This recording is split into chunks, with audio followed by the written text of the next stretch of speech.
Habang pauwi na siya patungo sa kanyang apartment, tinawag sa kanya ang katulong ni Vera at sinabi sa kanya ang nangyari sa amo. Kaya naman naisipan na lang niyang puntahan si Vera dahil sigurado siyang galit na galit ito ngayon. Pagdating niya sa bahay ni Vera, nakita niya ang katulong nito na bagyang sumisilip sa loob. Tinawag niya ito upang pagbuksan siya at tinanong kung nasan si Vera. Kaya naman mabilis siyang pumasok sa loob at doon nga, sumalubong sa kanya ang kalat. Napabuntuhan niya siya at inutusan nilang katulong na linisin ang mga basag na nakakalat sa sahig. Umakyat siya sa itaas at pumunta sa bar counter. Nasisiguro niyang umiinom na naman to at di nga siya nagkamali dahil nakita niyang umiinom na to ng alak. Napalingon to sa gawin niya at naging seryosong tingin nito nang makita siya. "What are you doing here? I thought you were with her since she is back now," saad ni Vera. Hindi nagsalita si James at naglakad lang palapit dito at saka umupo. Kumuha rin siya ng alak at uminom. "By looking at your face, I think you already know that she is alive," sabi ni Vera na hindi nakatingin kay James. "Yeah, I know that she's alive, but I don't know where she is or who is the one who saved her. I think you know too who is the one who saved her," sabi ni James sa kanya. Natawa si Vera sa sinabi niya at inubos ang halak sa hawak nitong baso. "So, Val was the one who saved her?" "I think he is, because Alice was close to her. I wonder how they met each other," seryosong sabi ni Vera. "Hindi ko rin alam kung paano sila nagkakilala. Ang nasa isip ko ngayon kung nandito si Val, ay nasisiguro ko nandito rin siya," seryosong sabi ni James. Bahagya namang natigilan si Vera sa sinabing ni James at napakulot na ako sino tinutukoy nito. Bumaling si James kay Vera at seryosong tinignan hanggang sa mahulaan niya kung sinong tinutukoy nito. "It means Rafael was here too?" Mariin niyang sabi dito. "Yeah, I have this feeling that he's the one who helped Pamela," mariing sabi ni James. Hindi nakapagsalita si Vera. Naalala niya noon kung paano to walang salita matapos mamatay ang ama at kapatid nito. Naging tahimik ito hanggang umalis to kasamang ina patungo sa ibang bansa na maging si Val ay isinama nito. Wala nang umalis ang dalawa, wala na siyang naging balita sa mga ito. Kaya't sa ibang tao siya kumuha ng lakas at yun ang dahilan kung bakit naging komplikadong buhay niya ngayon. Ngunit wala na rin siyang nagawa kundi ipagpatuloy ang naging buhay niya. Subalit nasa isipin niya na nais kong mawala sa taong nakatali sa kanya upang tuloy niya na makasama si James. Aalamin ko kung tama bang hinala mo. Dahil kung tama nga nandito siya at siyang tumulong kay Vera, isa lang ibig sabihin nito. Nandito siya para maghiganti kay Albert at maging si Pamela ay bumalik upang maghiganti rin sa ating dalawa. Posible magkasabot sila ngayon o di kaya ginagamit ni Rafael si Pamela. Sa ngayon yun munang posibilidad na pwede lang gawin. Seryosong sabi ni Vera. Hindi nagsalita si James dahil yun rin ang kanyang iniisip. Ngayong walang maalala si Pamela, gusto ko makipaglapit ka sa kanya at alamin din kung tamang hinala natin. I will do the same too. For now, we need to work together before they will tear us apart. Do you understand me? Mariing sabi ni Vera sa kanya. Napabuntuhan ni nga si James at tumango lang sa sinabing yun ni Vera. Umiwas siya ng tingin dito at tinoon ng pansin sa alak na hawak niya. Yun naman talaga ang gusto niya, ang makipaglapit kay Pamela at makuhang muli ang loob nito. Hindi para gawin ang nais si Vera, kundi yun ang gusto niya. Alam niya sa kanyang sarili kung gaano kahalaga sa kanya si Pamela at kung gaano na niya ito kamahal. Simula nang mawala ito ay doon siya napagtanto na mali ang lahat ng kanyang ginawa dito. Gusto niyang bumawi sa kasalanan ng nagawa niya dito at maging isang tapat na asawa. Alam niya hindi ganoon kadali, subalit titiisin niya kung ano man ang sakit na mararamdaman niya dahil yun ang binigay niya dito. Habang iniisip niya kung paano mapapalapit kay Pamela, pumasok muli sa kanyang isip ang posibleng tumulong kay Pamela, si Rafael. Hindi man siya sigurado ay may kutob siya, kaya naman aalamin na rin niya kung may koneksyon ba ang dalawa sa isa't isa. Sabay na pumasok si Pamela at Alice sa malaking pinto ng manson. Namamangha naman si Pamela sa laki ng kanilang bahay. Inaasahan na niyang malaki nga ang bahay nila dahil sinabi ni Alice sa kanya kung gaano sila kayaman. Ngunit namamangha pa rin siya sa kanyang nakikita. "Nakakamangha bang makita ang sarili mong bahay?" Natatawang sabi ni Alice sa kanya. Napangiti si Pamela at bumaling kay Alice. "I was just amazed. I can't believe that I have a huge house like this or a mansion," tugon ni Pamela. "Well, this is not the only mansion you have. I already told you about it, so feel free to be here and they're waiting for you," wika ni Alice at tumingin sa kanyang likod kung saan hinintay sila ng mga itong lumapit. Napabuntong hininga si Pamela at napatango kay Alice. Sabay silang naglakad dalawa upang lumapit sa kanyang magulang. Nakikita niya ang mga ngiti nito habang nakatingin sa kanya. Iha, we're happy that you are really alive. I am hoping too that since we will try to find you. Pasensya ka na kung inakala namin patay ka na. Masyado kasi kaming nabigla sa pagkawala mo, kaya naging balisa kami tinanggap ang nangyari sa iyo. Malungkot na sabi ng kanyang ina. Kahit na nakangiti ito. Napangiti naman si Pamela. Inawakan ang kamay nito. Inaya niya itong umupo habang hinahaplos ito ang kanyang kamay. I understand what you feel. Kahit ako ganoon din ang mararamdaman. Umaasa ako may magulang na naghihintay sa akin kahit hindi ko sila maalala. I'm happy that you're still here remembering me. Nakangiting sabi niya sa kanyang ina. Napaiyak naman ang kanyang ina at niyakap siya. Napayakap na rin siya dito at napapikit. I want to meet the person who saved you, Iha. Maya-maya sabi ng kanyang ama. Natigil naman si Pamela sa sinabi nga ng kanyang ama. Dahan-dahan siyang humiwalay sa yakap ng kanyang ina at napasulap kay Alice.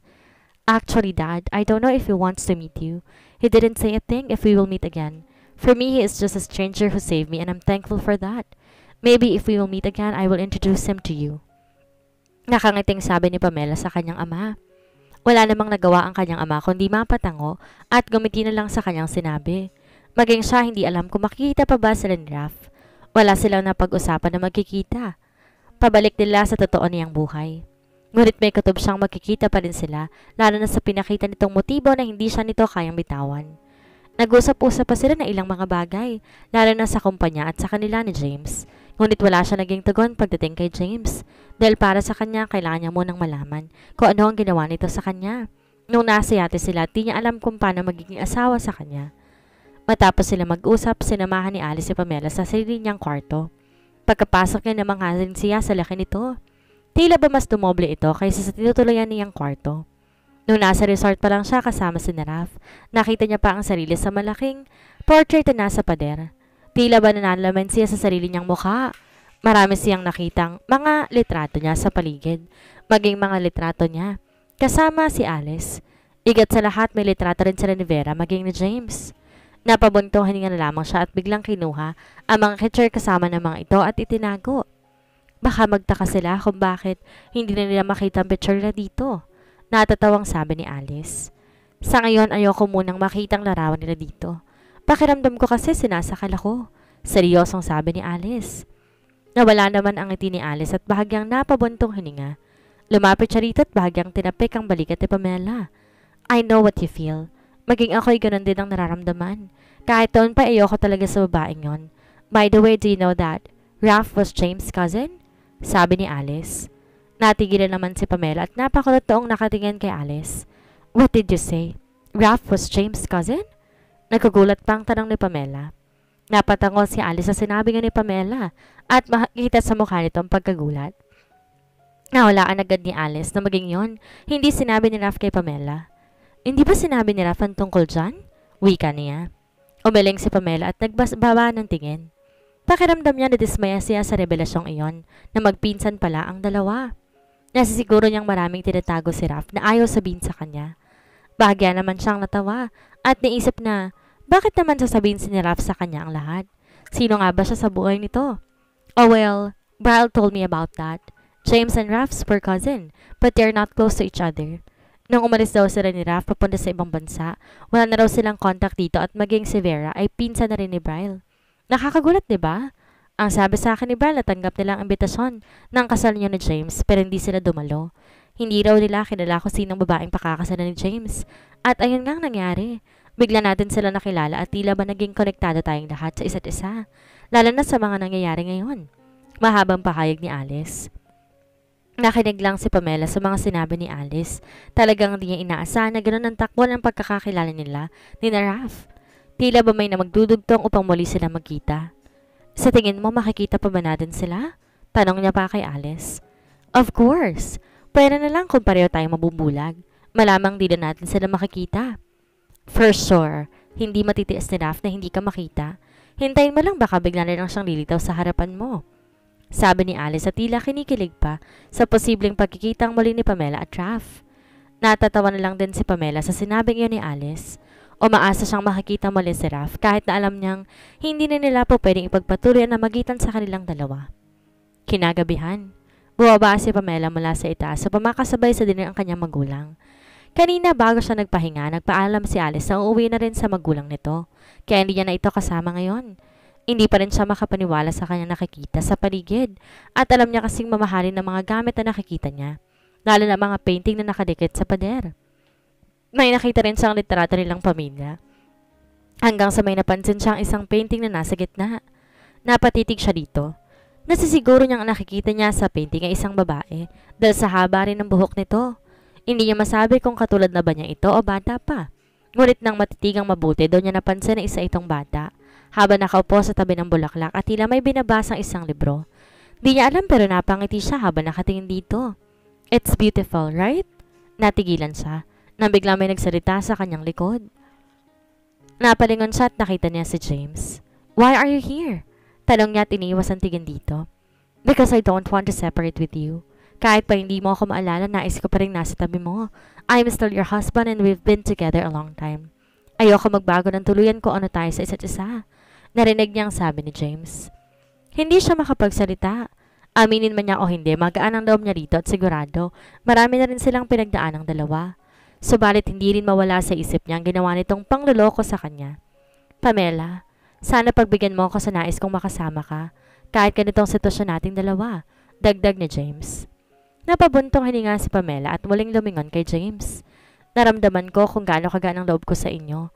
Ngunit may isang bagay na nagpapapigil sa akin na pagbigyan ka sa gusto mo. Ngunit bilang asawa, hayaan kitang makita at makausap. Subalit hindi rin ibig sabihin na katulad pa rin tayo ng dati. Patunayan mo muna sa akin na karapat dapat nga ba kitang maging asawa. Seryosong sabi kay James.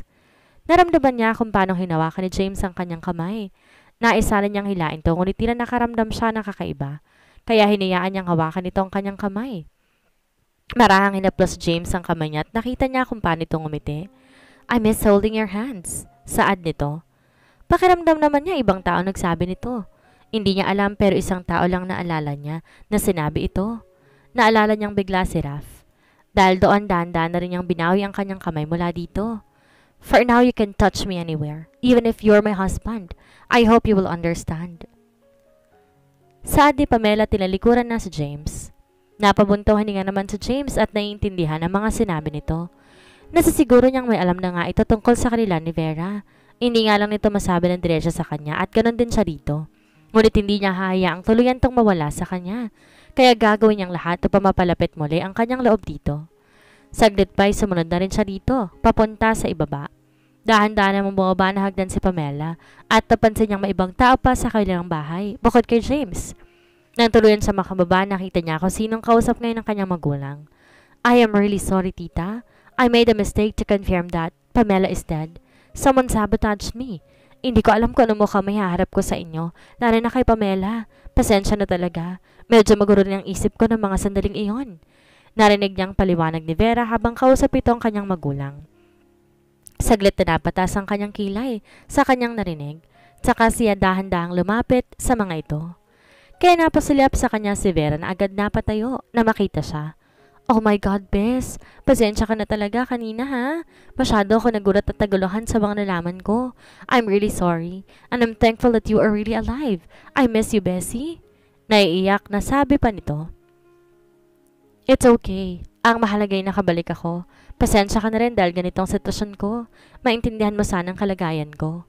Tanging sabi niya at pasimpleng ngumiti dito. Thank you, Bessie. Babawi ako, okay? While I suggest to cook for dinner, is it okay? Saad ni Vera. Napatingin siya sa kanyang magulang at bahagya itong tumango sa kanya. Vera was a chief of her own restaurant. Maladalas din siyang nagluluto dito kapag nandito siya. Nakangiting sabi ng kanyang ina. Kaya muli siyang napatingin kay Vera. Okay, if you want it, sabi niya. Napangiti naman si Vera at masayang tumango sa kanya. I will cook your favorite food, so stay there and wait, okay? Sabi nito sa kanya at agad tinungo ang kusina. Sinundan lamang niya ito ng tingin. Maya-may may naramdaman siyang humawak sa kanyang braso at sa kanyang ina. Vera is a cheerful lady. I like her so much and I treat her as a daughter too. I'm glad that you found a friend like her. Simula na maging kaibigan mo siya ay palagi siyang pumupunta dito at close din sila ng daddy mo. Well, lahat naman tayo malapit sa kanya. Kaya alam ko nasaktan din siya nung bigla kang nawala. Pahayag ng kanyang ina. Napatingin siya dito, tinawakan ng kamay. Hinili niya ito at pinaupo at ngumiti dito. Sobrang close po ba talaga kami ni Vera? Tanong niya dito. Napatango ito sa kanyang sinabi. Yes, you treat each other like sisters. Kaya lang di siya makaporma kapag nandito si Alice dahil laging tinatarayan niya ng pinsan mo. Ewan ko ba kung bakit di sila magkasundo? Sabi naman ng kanyang amang napapailing na lamang. Magsasalita na sana siya na makita niya si James na papalapit sa kanila. Nag-usap na ba kayong dalawa? Nasabi sa akin ni James na sinabi mo na sa kanya. Kaya naman sinabihan ko siyang kausapin ka. Kung yun ba talaga ang gusto mo? Sabi sa kanya ng kanyang ama. Napatingin siya kay James na bahagyang tumango sa kanya. Kaya napabunto hininga siya at bumaling sa kanyang ama. Well, yes, Dad. I'm sorry to say this but it's awkward that I have a husband and already married. Hindi ko kasi naisip na may asawa na pala ako. Pasensya ka na, James. Sana respetuhin mo kung ano man ang sinabi ko sa'yo. Bigyan mo ako ng oras para tanggapin to. Kung bumalik ang alaala ko'y wala tayong magiging problema. Sabi niya at naging seryoso sa kanyang huling sinabi. Dahil alam niyang doon palang papasok ang totoong problema. Lalo na't isa ito sa dahilan kung bakit siya napahamak. I understand that. Tanging tugon ni James sa halatang dismayado sa kanyang sinabi. Nagpalipat-lipat naman ng tingin ang kanyang magulang sa kanilang dalawa. Naiintindihan ng mga ito ang sinabi niya ni Pamela. Ngunit pakiramdam din ng mga ito ay may iba pang dahilan kung bakit ganoon ang sinabi ni Pamela. So now that Pamela is back, I hope you don't mind that both of you need to work for the company as I've said before the wedding. I will make James as the new CEO of the company and you will be her partner as president. I already told everyone about it and they agree with my decision. They're hoping that you can handle well the company and both of your skills, especially you, James. Maya-maya sabi niya. Kaya hindi niya maiwasang mapakunot noo dahil sa sinabi nito. Sigurado niyang napag-usapan na nila ito dati, noong di pa nawala ang kanyang alaala, pero nakakapanibago pa rin yun sa kanya. I trust you. You know that. Ever since you started working at my company, I have big expectations about you. So don't disappoint me and make a good work. Ikaw rin, Pamela? Muling sabi ng kanyang ama at bumaling sa kanya. I know it's hard for you to do this, but I don't want to force you. You will work at the company too, but you need to learn how to handle as a president. I will teach you the way before. Sa ngayon nakikita ko hindi ka pa rin nagbabago sa skills mo. Nakikita ko madali mo lang makukuha ang mga bagay na ituturo ko sa iyo. Kaya bibigyan kita ng 2 araw para pag-aralan ang mga bagay-bagay sa kumpanya, katulad ng ginagawa mo palagi. Bago ko kayo ipakilala sa lahat bilang bagong mamumuno sa kumpanya, James can help you too, so you need to work with each other. Saad ng kanyang ama. Hindi niya alam kung anong kanyang masasabi. Sa lahat ng sinabi nito, bahagya pa siya napatingin kay James at tumingin muli sa kanyang ama. Okay, Dad. I will try my best to catch up with everything. Tanging sabi niya na lang dahil mukhang wala naman siyang magagawa sa lahat ng sinabi nito. Lalo pat magkasama sila ni James. Naibang muli ang kanilang pinag-uusapan at ilang minuto pa ay lumabas si Vera mula sa kusina. Inaya sila nitong kumain dahil nakanda ng pagkain niluto nito para sa kanila. Kaya pumunta sila sa dining area kung saan nakanda na nga ang pagkain. Inaralayan pa ni James si Pamela makaupo. Imbes asikaso niya ang pagkain ni Pamela ay mabilis kumilos si Vera para bigyan siya ng pagkain. Iniyaan naman ni Pamela kung naman nais itong gawin kaya naman. Habang hinayaan niyang dalawang inaasikaso siya, doon niya napansin parang may mali. Kaya naisip niyang baka may ibang nais ang dalawa kaya sila ganoon ka maasikasa sa kanya. Palihim na lang siya napapailing dahil sa kanyang naiisip. Habang kumakain sila, nagkukwentuhan rin sila. At dahil madaldal si Kian ito ang lagi nagkukwento ng mga bagay-bagay. Nakikinig lang si Pamela, lalo't sinasabi nito kung gaano sila kaklose sa dalawa. Nagagawang patawanin ni Vera ang kanyang magulang at talagang ang malapit sa mga itong babae. Na matapos ang hapunan inayin ni Vera si Pamela na uminom ng wine malapit sa pool. Pumayag naman si Pamela sa gusto nito kaya tumungo sila doon habang may dalang wine. So James kinausap pa ng kanyang ama kaya hindi na sumama sa kanila. Nang nasa pool sila, sinalina ni Vera ng wine sa wine glass si Pamela at pareho nilang itinaas ang bago. Tila nagdiwang. Masaya talaga ako dahil nakabalik ka na. Maya-maya sabi ni Vera habang nakatingin kay Pamela. Pero habang nakatingin siya sa babae, may hinahanap siya. Hinahanap niya na naging sugat ito sa noo. Alam niya yun dahil sa siya naman na may gawa noon. Naging balisa kaming lahat. Hindi niya naman naisip na maghahanap ng kalapit na isla kung saan doon ka napadpad. Gusto ko magpasalamat sa taong nagligtas at tumulong sa'yo, kaya umaasa ko na makikilala siya. Sabi ni Kian at pinalungkot pa ang kanyang boses o pamaramdaman ni Pamela na nalungkot ito sa pagkawala niya. Napangiti naman si Pamela at napatango-tango sa sinabing yun ni Vera. Yeah, I'm thankful for him because he saved me, but we're strangers. I don't even know his real name. But still, I was wondering what really happened at the yacht.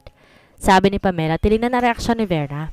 Nakita niya kung paano ito saglit na natigilan at bahagyang uminom ng wine.